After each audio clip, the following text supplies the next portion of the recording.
Bien, pues a vuelta de publicidad, aquí estamos nuevamente en el Vértice y ya en nuestra segunda parte del programa. Esta segunda parte en la que vamos a tener invitados en la mesa y que, bueno, pues vamos a comentar diferentes cosas. Pero antes, como es habitual, vamos a ofrecerles ese resumen que nos cuenta cada semana Irene Jodar, que la tenemos precisamente en realización. Irene, ¿qué tal? Buenas noches, cuéntanos. Muy buenas noches, Jorge. Como cada jueves vamos a hacer el repaso de las noticias más importantes que han acontecido en los últimos días aquí en nuestra ciudad, en la Ciudad del Sol. Durante el mes de abril, el paro bajó en Lorca en 89 personas. Esto supone un descenso del 1,46% respecto a marzo. El total de desempleados en el término municipal lorquino se sitúa en las 6.030 personas. Y según los datos del Observatorio del Servicio de Empleo y Formación, el paro bajó en todos los sectores productivos durante el pasado mes, excepto en el sector servicios, donde se incrementó. Precisamente es ese sector el que lidera la estadística de desempleados en el municipio, con casi 3.800 personas sin empleo. Con el objetivo de equilibrar todos los medios de circulación de Lorca, se firmó este miércoles en Lorca el Plan de Movilidad Urbana Sostenible, una herramienta que servirá para trabajar en la combinación de la circulación rodada con otros medios de transporte, como la bicicleta o los autobuses urbanos. Una herramienta financiada con 132.000 euros por parte de la comunidad autónoma y que estará basada en la participación ciudadana. Este lunes abrió sus puertas el nuevo servicio de urgencias de atención primaria de Sotullena, unas instalaciones totalmente nuevas, céntricas y funcionales para facilitar el acceso de todos los lorquinos a este servicio y que sustituyen al Centro de Urgencias de San Diego.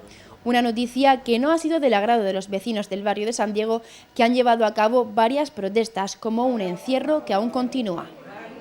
La Ciudad del Sol registraba este martes un nuevo terremoto, esta vez de 3,7 grados en la escala de Richter, con epicentro en la Sierra de Tercia y a 5 kilómetros de profundidad. Se sintió en todas las pedanías y en otras localidades cercanas al municipio lorquino, aunque no hubo que lamentar daños materiales ni personales, pero el plan Sismimur activó el nivel 0 de preemergencia. De manera preventiva, también se evacuaron los centros escolares y se movilizaron los recursos municipales. Bueno, Jorge, estas son las noticias más importantes y ahora espero vuestras respuestas y opiniones en el debate. Muchas gracias, Irene. Vamos a presentar ya pues a nuestros invitados de esta noche. Está conmigo Luis Torres. ¿Qué tal, Luis? Buenas noches. Buenas noches. Bienvenido. Bien hallados. Leoncio Collado, buenas noches. Buenas noches. Bienvenido tamén. Bien hallado. Y Francisco Martínez, que hacía tiempo que no venía, ya Sí. lo tenemos por aquí hoy. ¿Qué Hola, tal? buenas noches, encantado de estar aquí con vosotros. Bienvenido. Bueno, pues precisamente, pues mira, qué casualidad que hemos tenido un terremoto. Yo he de reconocer y he de decir que no me enteré, se ve que me pilló andando por la calle o lo que fuese y no me enteré de ese movimiento, pero automáticamente empezaron a llegar WhatsApps y demás al móvil. Pues eso, diciendo el susto que se había pasado. Luego es verdad aquello de que ojos que no ven, corazón que no siente, ¿eh? Yo como no me enteré, pues no me llevé ningún susto, pero es verdad que hubo gente bastante asustada. Pero tenemos aquí además a un experto en esto de terremotos, que es Paco Martínez. Bueno. Paco, no sé, sí, digo, experto porque evidentemente tú has organizado incluso cosas importantes con respecto a los terremotos de 2011 para sacar conclusiones, para sacar enseñanzas de todo aquello, y estamos siendo pues referente no solamente a nivel nacional, sino incluso a nivel internacional. Bueno, ¿qué pasó el otro día con ese terremoto? ¿Tú cómo lo viste? Y bueno, no sé, cuéntanos. Yo estaba aquí en Lorca y bueno, y la verdad es que no terminas de acostumbrarte. Cuando se mueve lo que tienes fijo todos los días, que es el suelo, pues no terminas de acostumbrarte, ¿no? Y incluso pues, te asustas.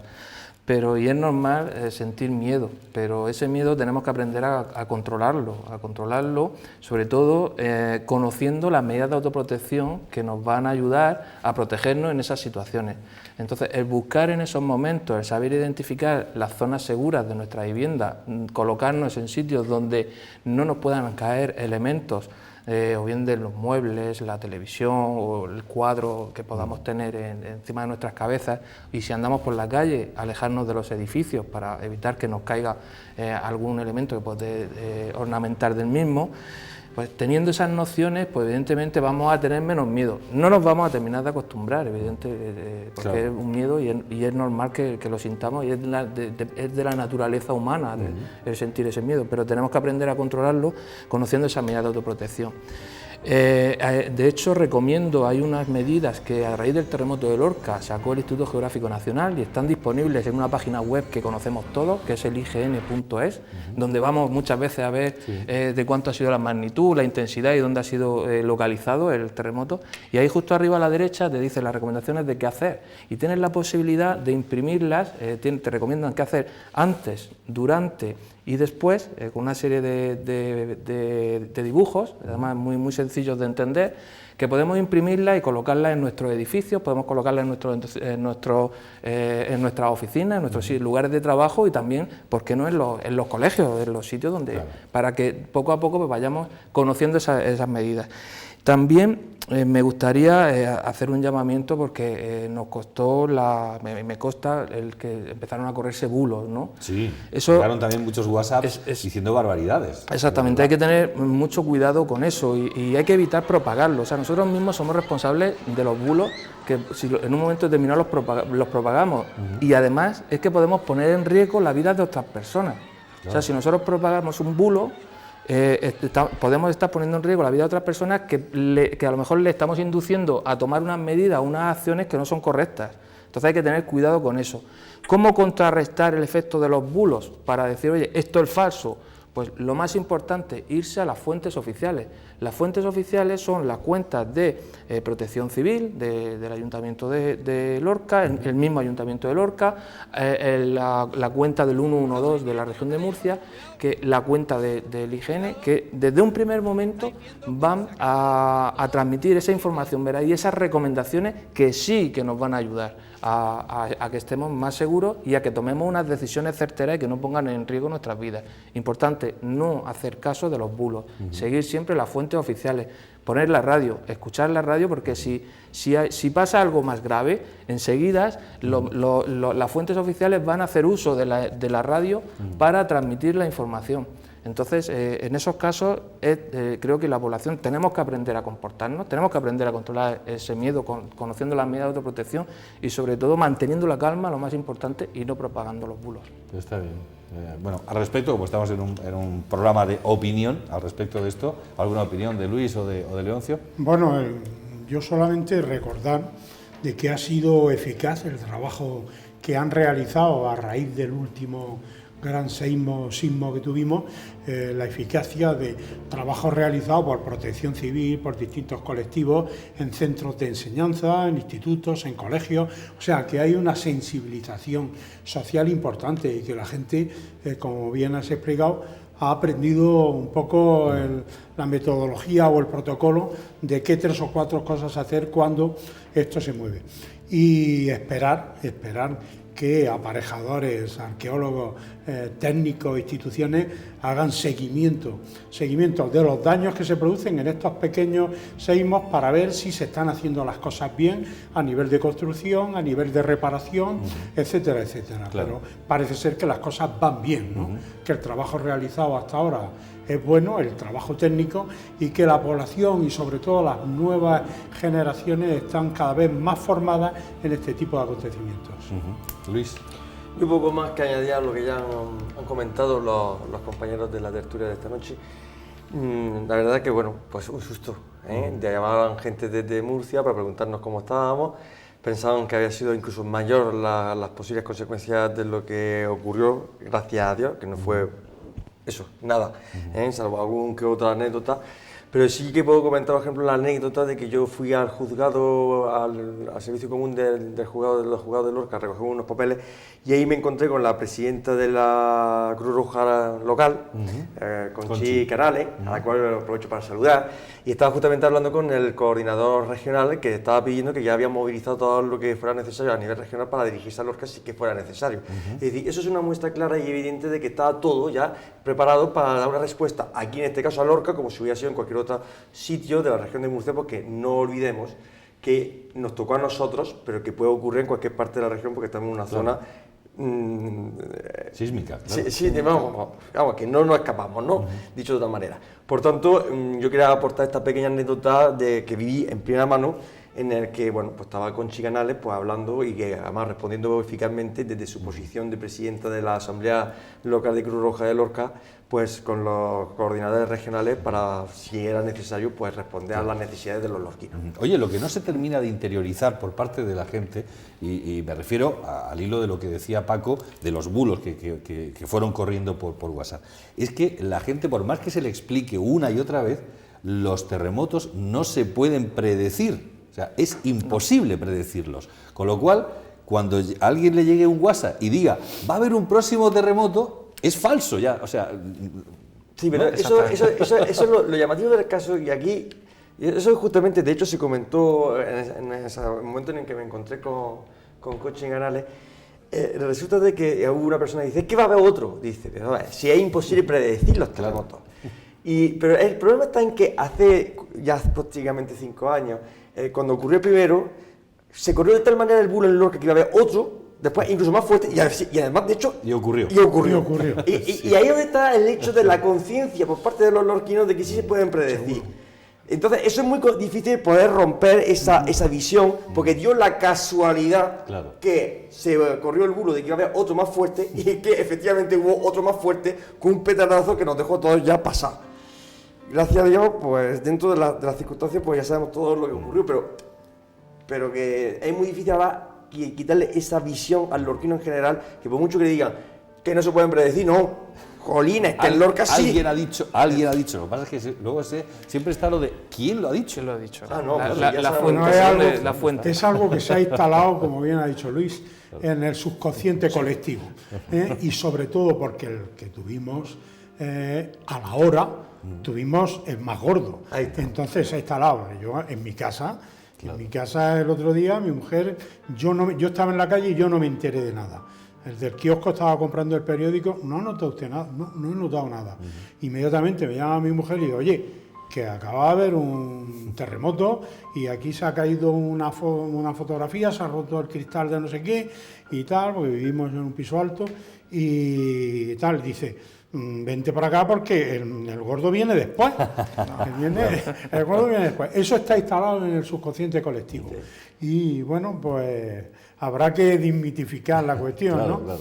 Bueno, a lo hecho lo repetimos. Luego, predecirlo tecnológicamente parece ser que no hay, que los japoneses y los chinos que tienen tecnología muy avanzada, parece que tienen algunas cosas pero predecir que va a haber un terremoto de intensidad tal dentro de X minutos. Lo que sí está claro es que vivimos donde vivimos, en un terreno con propensión a los movimientos sísmicos, y que la historia de los últimos 15 años te dice que cada 5 o 6 años hay un temblor importante. Tuvimos el de La Paca, Mula, el de Zarcilla de Ramos, La Paca, que fue a los 5 años, y luego vino el de Lorca.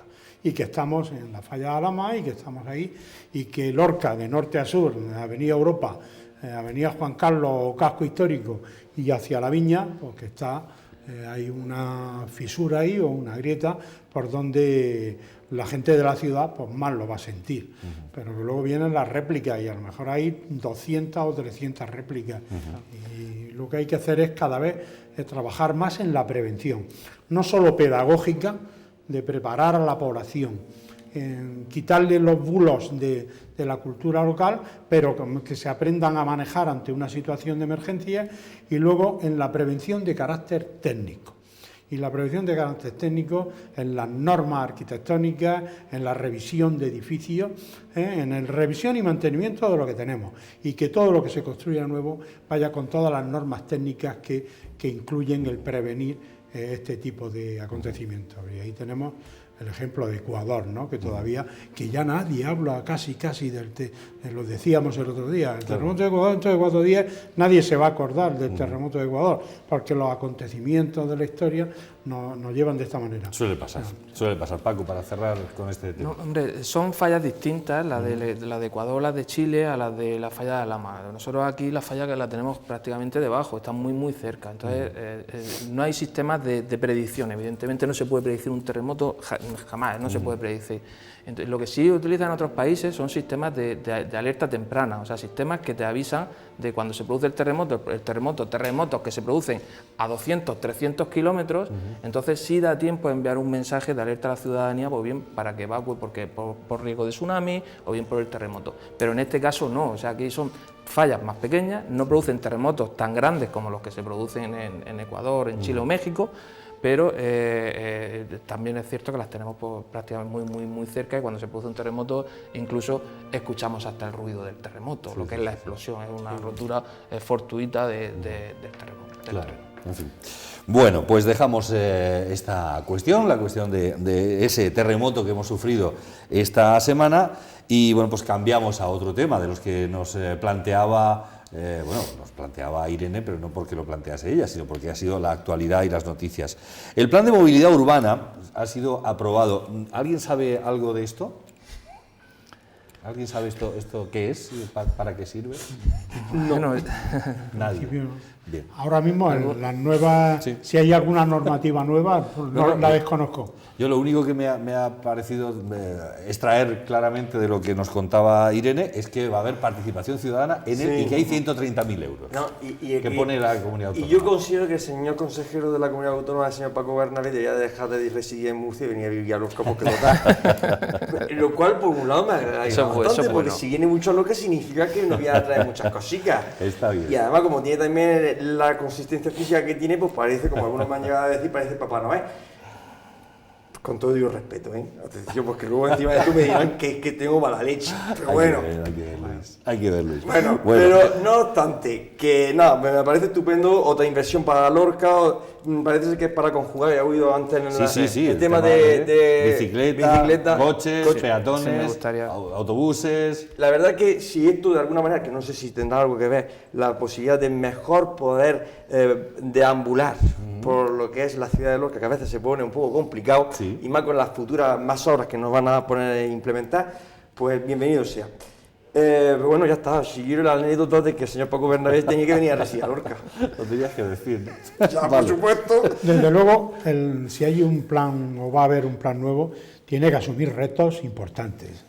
Lorca no es una ciudad que está en una llanura, donde el trazado está permeabilizado de norte a sur y de este a oeste perfectamente. Aquí hay que resolver grandes problemas, y el gran problema que tenemos es el cordón de hierro, el cordón del ferrocarril, ¿entiendes? Y dar una solución para poder avanzar, porque a veces los distintos gobiernos de los cuales hemos participado, algunos de los que estamos aquí, pues hemos tratado de acometer medidas importantes, sobre todo en los planes urbanísticos, y te encuentras con la gran dificultad de que Lorca es una ciudad alargada que además está yugulada por el ferrocarril. Pues que tiene que acometer de una vez por todas, porque difícilmente se van a poder hacer carriles bici que circulen los autobuses fantásticamente, que el tráfico por la avenida vaya maravillosamente, si no somos capaces de descomprimir, de oxigenar el casco histórico y de restaurarlo, de liberar del ferrocarril, soterrarlo o alejarlo, pero está claro que el ferrocarril se tiene que soterrar, de soñar y hacer realidad tránsitos importantes como es los carriles bicis que estamos viendo en todos sitios, que están, ayer oí en Murcia, como anunciaba el alcalde de Murcia, un ambicioso plan de carril bici de casi 50 o 60 kilómetros a lo largo de toda la trama urbana. El ser valiente para darle a los usuarios de la bicicleta y para crear más adeptos a la bicicleta, crear tránsitos no peligrosos, no peligrosos para los ciclistas, porque estamos viendo todos los días que hay fallecidos o atropellados, bien por las bicicletas o bien bicicletas atropelladas por los demás. Que se pueda dar respuesta a ello. Hay que ser valiente. Hay que ser valiente los equipos y establecer grandes consensos. Evidentemente, los ciudadanos deben de participar. Si no hay participación, difícilmente se va a dar respuesta a ello. Pero hay que ser ambiciosos y mirar la ciudad para los próximos 40 o 50 años, ¿no? Porque cuando hace 155 o 160 años llegó el ferrocarril, nadie pensó El ferrocarril era el maná que llega a Lorca, Claro. pero ahora queremos quitarnos el Hombre, ferrocarril. el tren pasaba como entonces sea, por donde no había nada, por así y decirlo. no es fácil. Claro. Tenemos, Ese es el tema. Tenemos una enorme sierra, la Sierra del Castillo, los Claro, que Pilones, la también, Peñarrubia que también detrás, nos está ¿entiendes? impidiendo crecer hacia allá, pero también La autovía- se podía haber crecido hacia el río, hacia el cauce del río, la ribera Bien. del río, y tampoco se ha crecido o hacia por ahí, la ¿no? huerta. Sí, En la también. ciudad no tiene más remedio Claro. que crecer hacia la huerta. Hacia los extremos tenemos polígonos industriales y tenemos La Hoya con un buen polígono industrial que ya está colmatado, y tenemos Los Peñones y el otro gran polígono Ya industrial que ya nos vamos a dar la mano con Puerto Lumbreras. No tenemos más remedio que crecer hacia la huerta. Bueno, pues que se tengan en cuenta todos esos factores y tener en cuenta también aquellos factores que inciden ferozmente en la economía local, en el comercio local. Yo creo que la voz de los comerciantes es muy importante a la hora de diseñar los tránsitos por la ciudad, las zonas verdes. El otro día hablábamos de esos pasillos verdes y de esas islas verdes que iba a tener la ciudad, de que hay un estudio sobre paisajismo de ciudades que se ha hecho para Lorca y que es extraordinario. Hacerlo todo compatible y ser valiente, y sobre todo la asignatura número 1, el ferrocarril. Liberar y hacer unos tránsitos y unas rondas y unas avenidas de doble dirección, a lo mejor donde está el ferrocarril, para que la avenida Juan Carlos sea de una sola dirección.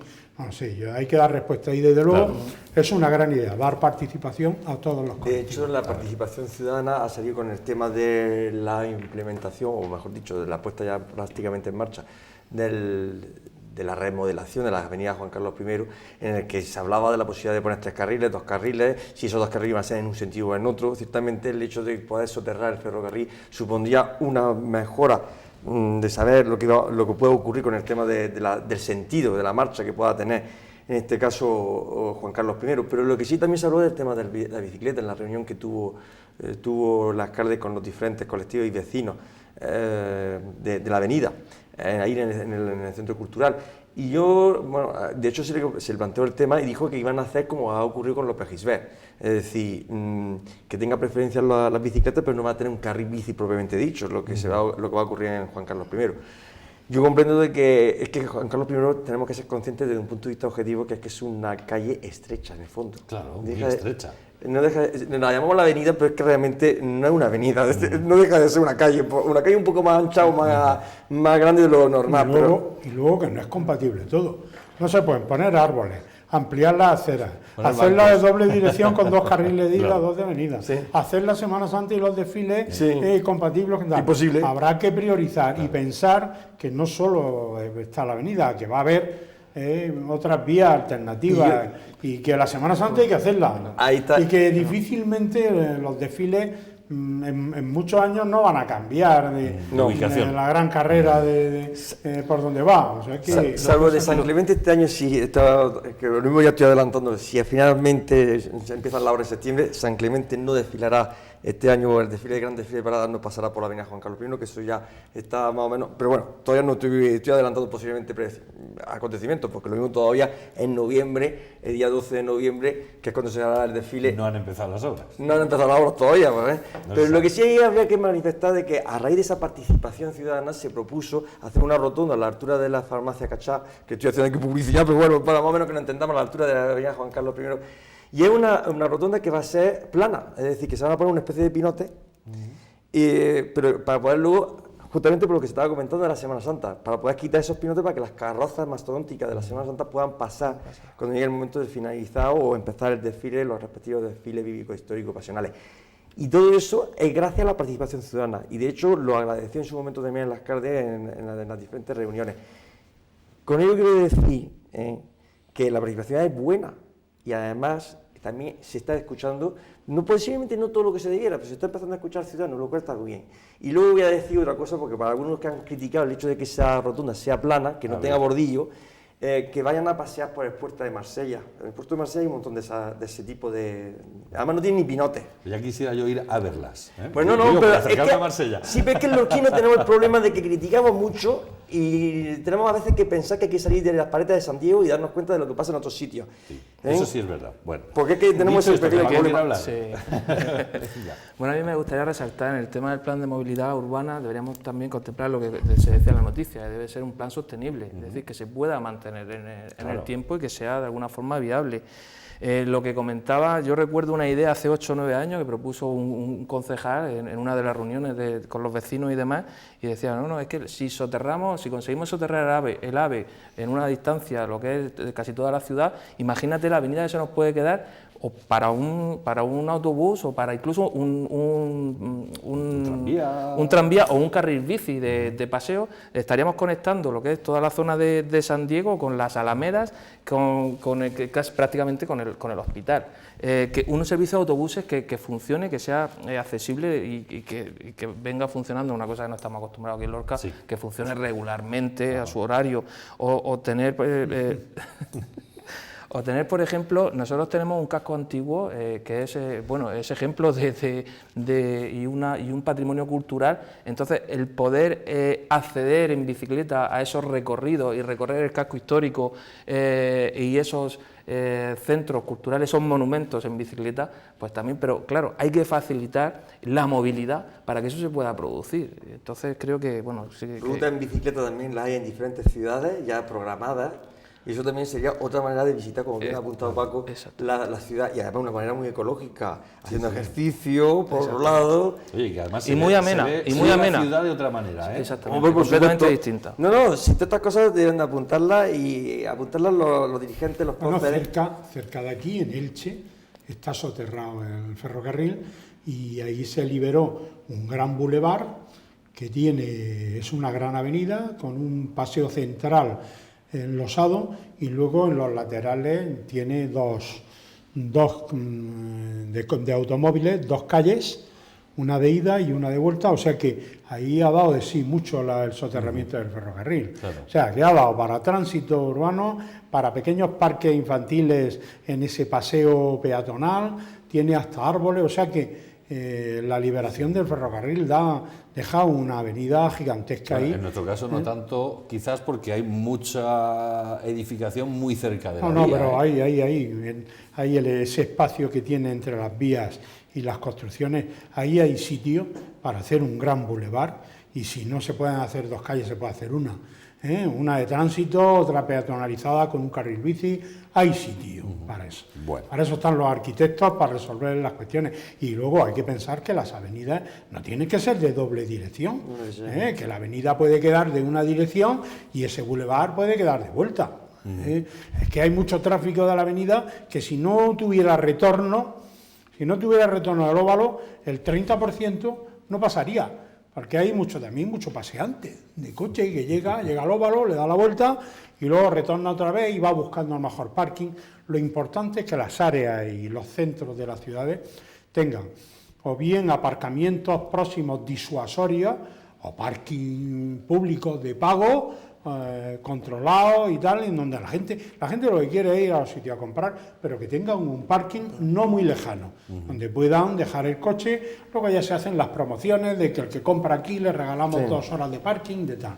Lo importante es que haya aparcamientos importantes donde tú puedes dejar el coche y luego oxigenar el tráfico y devolver el centro de la ciudad, si no en su totalidad, en parte a los peatones, al placer infinito que es pasear por una ciudad. Tú ahora pasas por Murcia y vas por el centro, por Santo Domingo, por Alfonso X, y hay sitios donde el tráfico está restringido y donde tú quieres entrar con el coche y te sale un pinote y te dice por ahí no, y por ahí hay que caminar. Pero sabes que hay 1, 2 o 3 parkings que en su momento se criticaron. Recuerdo cuando en Murcia se hicieron, Pepe Méndez que fue un gran alcalde de parking y del urbanismo en Murcia, bueno, se le ha ido la cabeza al alcalde de Murcia haciendo parking. No, ahora están ahí todos los parkings. ¿Qué quiere decir? Porque el que va con el coche quiere dejar el coche para comprar, para pasear y tal, y devolverle parte de la ciudad al ciudadano.